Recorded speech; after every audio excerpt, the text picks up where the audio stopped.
Well, starting again. That one looks like a big hickory tree. It's probably 36 inches in diameter. It's a big tree at the base, maybe 30 partway up. Certainly longer than my 28. So that's going to create a little bit of fun for me. I got to cut that thing down. Then I have one right over here. But it was kind of ironic for me. I was kind of thinking about this on the way down today. And two things I want to do today, and I'm not sure if I'm going to be able to actually accomplish them, but I'm going to try. You remember, if you've ever were a dirt bike guy, concept of goon riding, just doing goofy stuff just because you can. Well, I'm going to do some goon cutting today, I think. I'll temper that with safety, of course, but I had an idea that I can do things that might demonstrate how wood responds to certain cut conditions without getting myself into danger. So that's the spirit of which I'm cutting today. And I may not cut every tree this way, but if I see an opportunity, I'm going to take it to show certain types of wood conditions. And the other thing is I was looking at my saw. I picked my 5.72 this last few times down the woods to ride in this tractor right here. And the reason I picked it was, well, kind of ironic. The full wrap handle protects the saw in that cab. It bounces up between the seat and the cab, where my regular handle saw gets clanged around in there, gets dinged up. So the full wrap handle got chosen because it rides in the tractor better. Kind of ironic. Certainly not what people envisioned when they argue for the full wrap handle for cutting.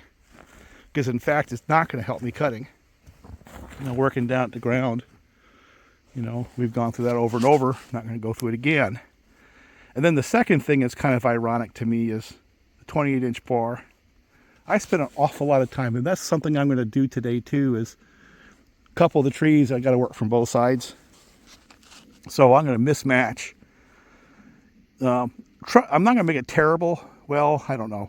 Goon cutting, we'll see. But the thing is, the reason why I have a 28 is nothing to do with why most people online push the 28. Sectioning while standing or standing and sectioning a log has got nothing to do with why I have a 28-inch bar. The reason why I have it is because I've evolved my cutting technique, and now I actually bore cut all the way through the tree. Now, it used to be the geometry of the cuts I'd made were similar, where I had an open face, and especially on ash, I would always bore cut the middle of the hinge, leaving 2/3 of the hinge, 1/3 either side, for direction. And then I would start from the right side, usually facing the back of the tree, and just cut my way around and let it go. And if you go back and look at some of my earlier videos, I did that a lot. Oftentimes, the hinge that's on the left hand when you're looking at the back of the tree, or right hand from the front, was always a little bit too big, and that's where I get a pull up the side of the tree. But since I bore cut the center of the tree, usually the pulls were in trim wood, so it didn't matter that much. But when I started adopting the game of logging style plunge cut from the side, and I was able to more carefully define my hinge, those pulls went away. So the ironic part is, the reason why I have a 28 has nothing to do with the online conventional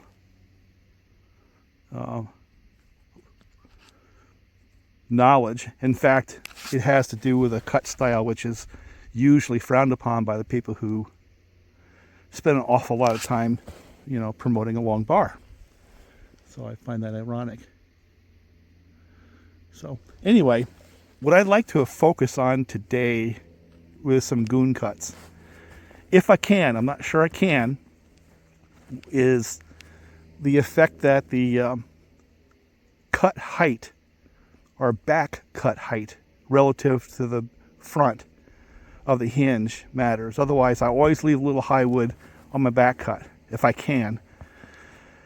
And what I'd like to see if I could demonstrate is why that matters.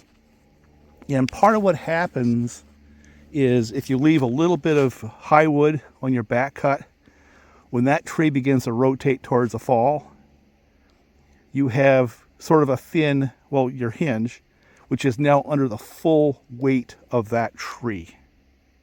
And that begins to crush it.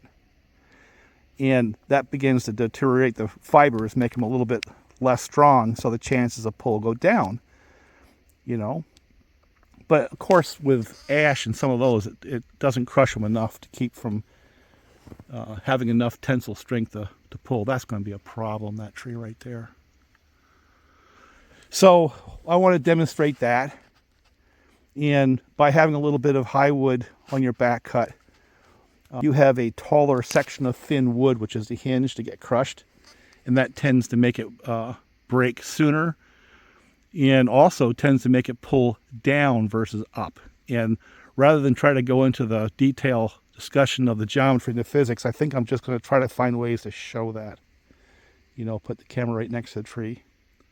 I had an idea of how to do it. I don't know if it's going to play out. I don't know if I've got the guts to do it. And that's to have on one side of the tree high wood and the other side of the tree low wood.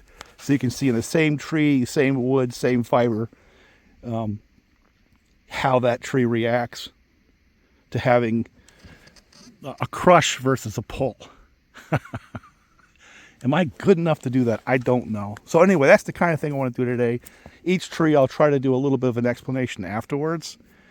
And so I'm going to call this video goon cutting. All right, this one right here is a pretty good sized tree. I don't know if it was tapped or not. I have gotten into a few trees on this rounded cutting where I thought they were tapped, and I cut the base off and it turned out they weren't. So I hacked off a perfectly good section of 6-foot log. So I guess I'm going to wait until it gets down to see whether or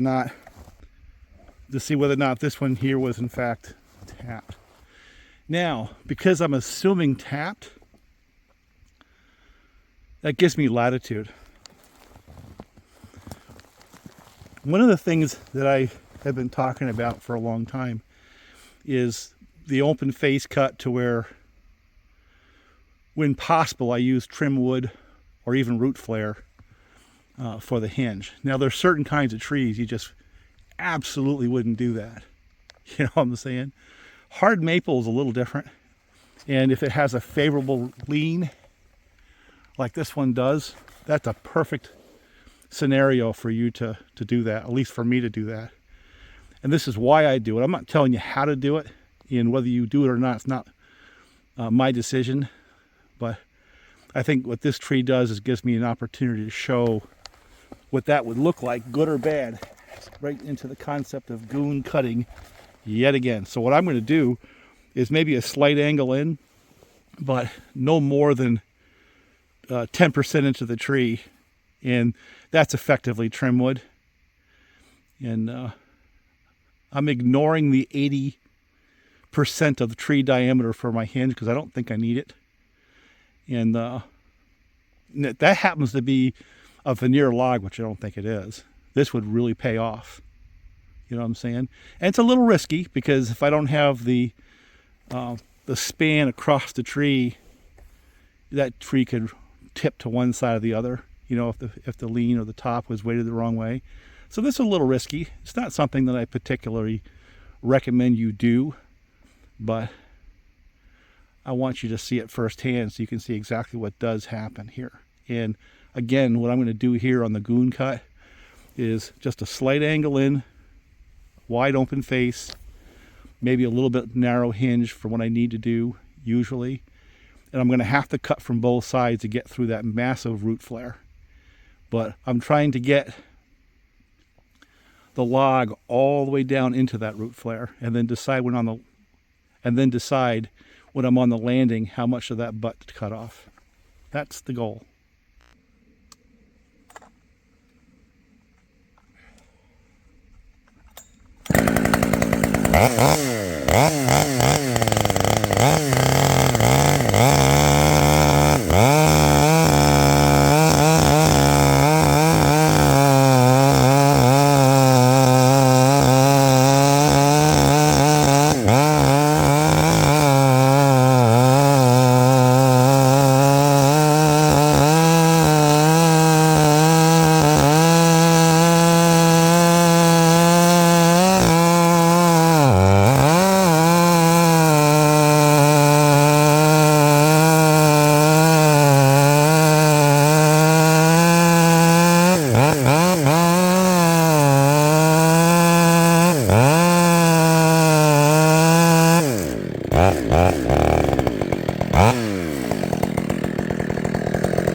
If you notice on this particular cut, if you look at my face cut and drop a vector up that tree, it is in the trim wood. It is not in any of the value part of the tree. So that's point number one. Point number two is I did have to hit it from both sides because it's longer than my 28-inch bar.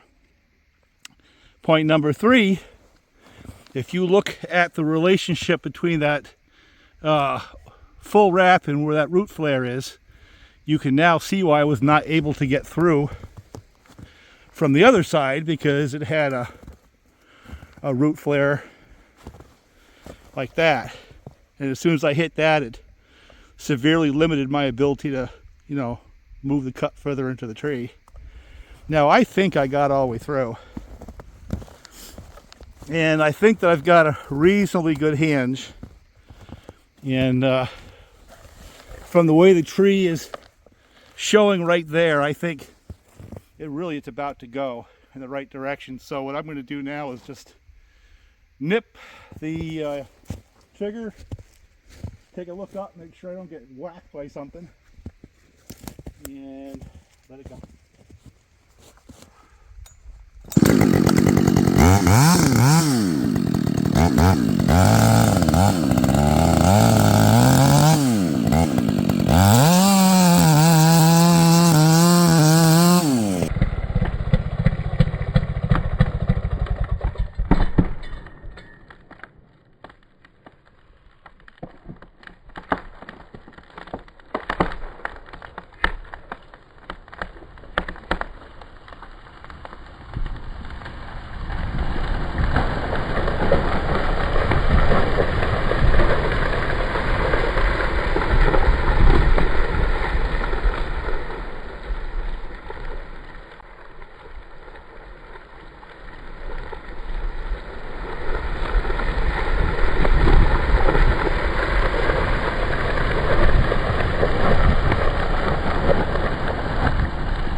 All right.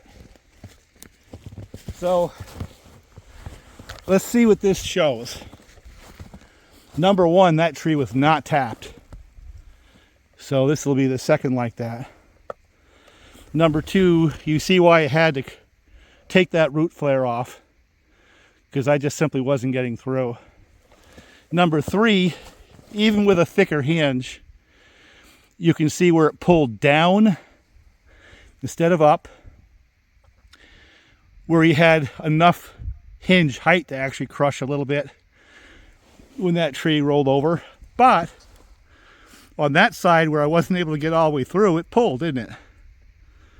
Right?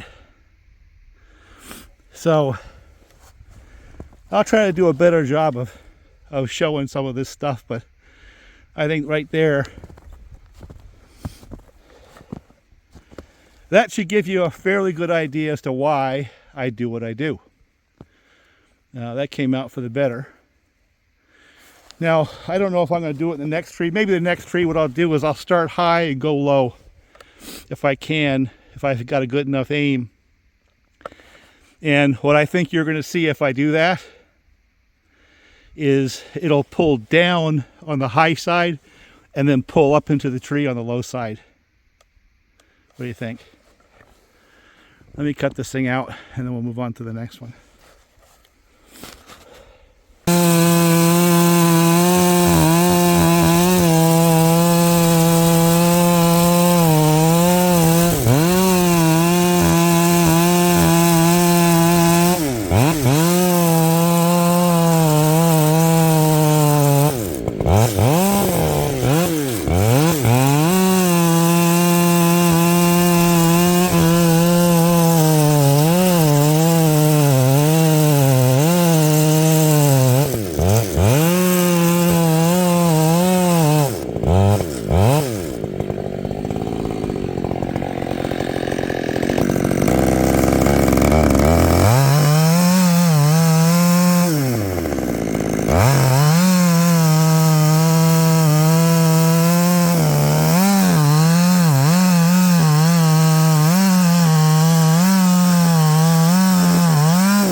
I got to cut off a bunch of that stump anyway.